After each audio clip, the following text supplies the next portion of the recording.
दादा कामकर सामाजिक प्रतिष्ठान मुंबई, सम्राटलाल माशेल गोवा आणि विष्णू सूर्याबाग प्रतिष्ठान गोवा यांच्या जोडपालनात आयोजित विष्णुरूप दर्शन स्व विष्णू सूर्याबाग बाबा यांच्या 60व्या जयंतीनिमित्त विष्णुरूप दर्शन काव्य वाचन आणि सादरीकरण या प्रोग्रामाच्या निमित्ताने पत्रकार परिषद आयोजित केली असा.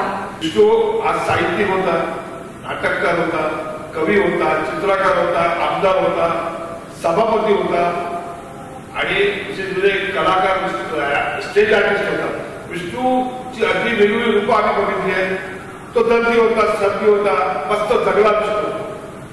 आता त्या विष्णूची आठवण आम्ही प्रत्येक 24 जुलैला करतो. यावेळी विष्णूची 60वी जयंती आहे आणि ते आमच्यासाठी फार मोठं म्हणजे विष्णू आमच्या तरी या जगात गेलाय, पण तो आमच्यावर त्याच्या कवितेतना नाटकातना आमच्यावर तो वागून असतो. विष्णूची 60वी जयंती त्याच्या गावात जो खोट्या गावात खूप प्रेम करायचा. हे सगळ्या साहित्यात खोड्याचं वर्णन आहे, डोंगरीचं वर्णन आहे. त्या गावात आम्ही साजरे करावी असं आमचे महाराष्ट्राचे वातावरणकार मोठे कवी आमदार रामदास पुढारे ठरवलं आणि त्या माध्यमातून आम्ही या येत्या 24 जुलैला फार मोठा कार्यक्रम आम्ही करतोय.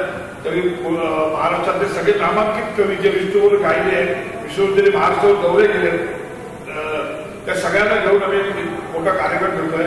आणि त्याच वेळी विष्णूचे अगदी जवळचे मित्र, आता ते भारतीय जनता पार्टीचे राष्ट्रीय सरचिटणीस विनोदजी तावडे या कार्यक्रमाला उपस्थित राहणार आहेत. एक मित्र म्हणून ते राजकारणाचे काही संबंध नाही, विष्णूचा फार मैत्री संबंध होता. आणि त्याच वेळी आम्ही एक पुस्तक प्रकाशन विष्णूचं आहे, जे गझलांचं पुस्तक आहे, ते यावेळी आम्ही प्रकाशित करायला ठरवलंय. आणि विष्णू रूपदर्शन हे एकदा अनेक ठिकाणी हे रूप आम्हाला, आता मी इकडे गोव्यात तुम्ही पाहिजे जर विष्णू, पण मुंबईतल्या प्रत्येक साहित्यिकाला, नाटककाराला, एक कलाकाराला विष्णू पाहिजे होता. पण हे सगळं आम्ही जे विष्णूचं काय म्हणतात कारवा आहे तो आम्ही मुंबईवर नाही तर पुढे महाराष्ट्रात आम्ही घेऊन जाणार. आणि विष्णू आपल्या कथांना, आपल्या कवितेतना आमच्याबरोबर कायम असतो. विष्णू रूपदर्शन याचा हा 4था एपिसोड यावर्षी विष्णूच्या नेमका 60व्या वाढदिवसाच्या निमित्तानं, जयंती निमित्तानं, दुर्दैवाने जयंती निमित्तानं म्हणावं लागतंय. तर आज आमच्यामध्ये विष्णू जर असता तर तो मोठा कार्यक्रम झाला असता हे सर्वांना माहीत आहे. तरी पण विष्णू याला अष्टपैलू व्यक्तिमत्वाचं सर्वसाधारणपणे उच्चारलं जातं त्याचं नाव. पण विष्णू हा बहुआयामी होता. गोमंत रंगशालेचा तो एक सुपुत्र होता, साहित्यकार होता, राजकारणी होता, नाट्यलेखक होता, नाट्य कलाकार होता, कवी होता. आणि त्याचे असे अनेक पैलू म्हणजे तो म्हणजे कधी कधी प्रवचन पण करायचा गुरुसाठी. तर त्या प्रवचनामध्ये सुद्धा तो लोकांना खेळवून ठेवायचा. असं एक मोठं व्यक्तिमत्व. आणि त्याला फक्त आपल्या गोव्यामध्ये लोक ओळखतात असं नाही, तर महाराष्ट्र नाही, संपूर्ण देशभर विष्णूचे सगळे मित्र विष्णूने वेगवेगळ्या माध्यमातून जोडलेले आहेत आणि ते विष्णूवरती प्रेम करत असतात. विष्णूचं साहित्य हे आज म्हणजे बऱ्याच विद्यापीठांमध्ये त्याच्यावरती अनेक मुलं हे डॉक्टरेट करतात. काही जणांचे फोन आम्हाला येत असतात त्यासंबंधी चौकशी करण्यासाठी, त्यावर आम्हाला साधारणपणे हे कळत जातात.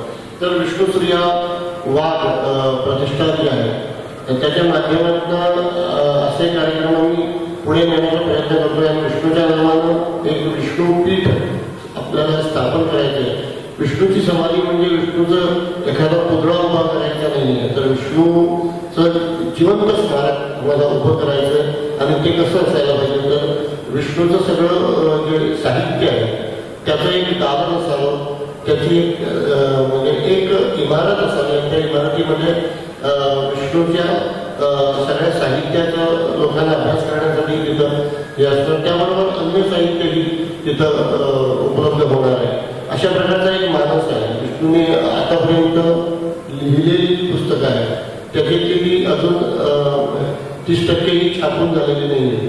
अजून काही पुस्तकं जी अप्रकाशित आहेत आणि ती पूर्ण करण्याचाही मानस हा प्रतिष्ठानतर्फे केला जातो. तर हा जो कार्यक्रम आता होणार आहे तसं सांगितलंय की या कार्यक्रमामध्ये प्रमुख पाहुणे म्हणून पाहुणे म्हणून रामदास कोठाणे मोठे कवी आणि मातृटिकाकार हे आपल्यामध्ये उपस्थित असणार आहेत. त्याशिवाय सम्राट अमित नाईक, सम्राट ॲडव्होकेट रामकृष्ण नाईक, डॉक्टर केतन नांदीकर, आनंद खेडेकर, स्वतः नरेंद्र गावकर, आम्ही सगळेजण या कार्यक्रमामध्ये असणारच आहोत. त्याशिवाय या कार्यक्रमाला जोडून म्हणजे जसं पुस्तक प्रकाशन होणार आहे त्याला जोडून विष्णूच्या कवितांचं वाचन सादरीकरण या इथं होणार आहे. त्या कवी संमेलनाचे सूत्रधार म्हणून श्री रामदास कोठाणे हे असतील.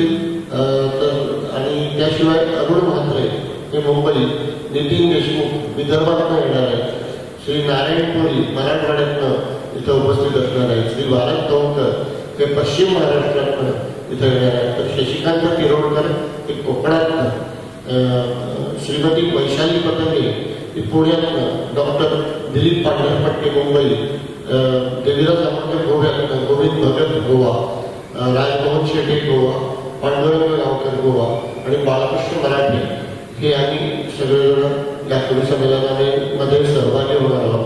आणि एक विष्णूच्या प्रतिष्ठेला साजेसा, विष्णूच्या एक वाढदिवसाला साजेसा असा एक कार्यक्रम करण्याचा आमचा मानस आहे. तर सरकारने यासाठी जर जागा दिली तर तशी वास्तू विष्णुपीठ असं त्याचं नाव सुद्धा आम्ही ठरवून ठेवलेलं आहे. जसं विद्यापीठ असतं तसं विष्णुपीठ, आणि त्याच्यामध्ये विष्णूचं सगळं साहित्य आणि त्या विष्णूवरती जे अभ्यास करायला शक्य आहे त्यामध्ये ते सगळं साहित्य त्यांना तिथं मिळणारच. त्याशिवाय विष्णूचे जे आवडते लेखक जे होते त्यांचंही साहित्य ते मोठं दालन तिथं असणार आहे. आणि विष्णूशी निगडीत सगळ्या ज्या वस्तू आहेत त्या आम्ही तिथं संग्रहालय त्याचं स्थापन करून ठेवणार आहोत असं एक मानस आहे. Subscribe and follow our YouTube and Facebook channel for more videos.